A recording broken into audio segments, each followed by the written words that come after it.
Hi there. This is Dr. John Whitcomb talking about A2 milk. It really is better for you. It's a long story, which you might want to go into detail by reading the book by Keith Wolford called The Devil in Milk.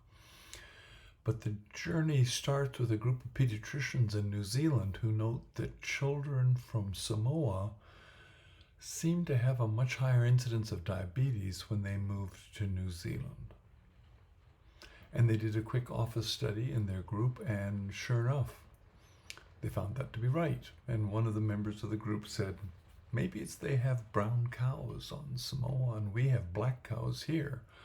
You know, one of those stupid off-the-wall kind of comments that drive you crazy. And was right. And that was just the beginning of genetics and the ability to measure genes. And after a couple of years of investigation, looking at black cow milk, we find out that black cows, Holsteins, the most prodigious milk makers on this planet, and 95% of Wisconsin's dairy herd, have a substitution at position 67 on the casein protein, which is about 2/3 of the protein in your milk. And there's a substitution that makes that 7 amino acid fragment undigestible. You can digest everything on the other side, breaking it down to amino acids, but you're left with that BCM7, black cow milk 7, little tiny peptide. That little tiny peptide is not innocuous. It turns out to activate your morphine receptor. And that's not there to make you high. The morphine receptor is part of your immune system. And if you measure that, you can show all sorts of research that has accumulated, even more so since I first talked about this 10 years ago.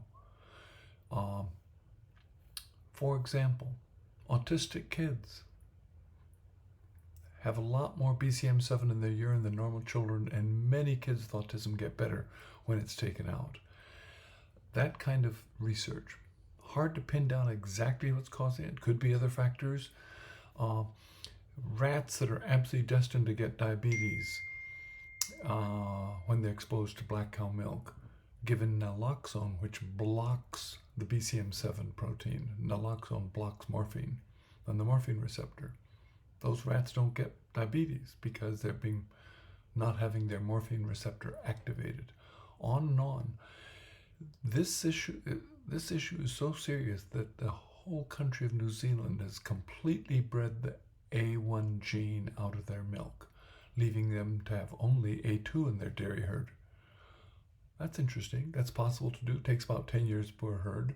A2 milk is what's in buffalo milk, horse milk, goat milk, human milk. It's only A1 that's in the black cow herd. The problem is in Wisconsin, USA, 99% of our cows are A1 cows because they are such prodigious milk makers.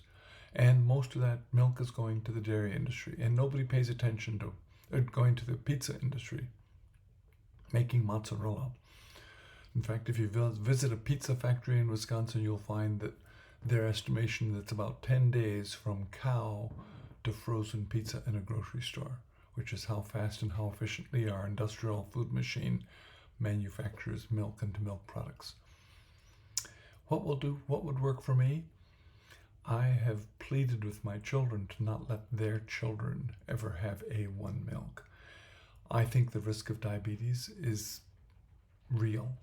I think there's also smoke around schizophrenia and autism and many other diseases.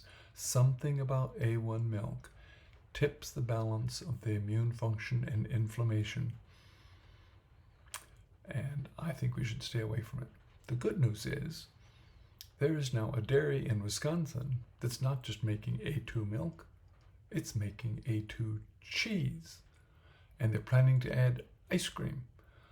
And every grocery store in Wisconsin in the last 5 years has now added A2 milk to the grocery store. So A2 milk is now widely available. It can be purchased. It requires a completely separate and distinct collection system So no A1 contaminates it, because that way just a tiny bit would make the difference. But we're making a change, even in reluctant, stodgy old America. This is Dr. John Whitcomb for News in Nutrition. A2 milk really is better for you.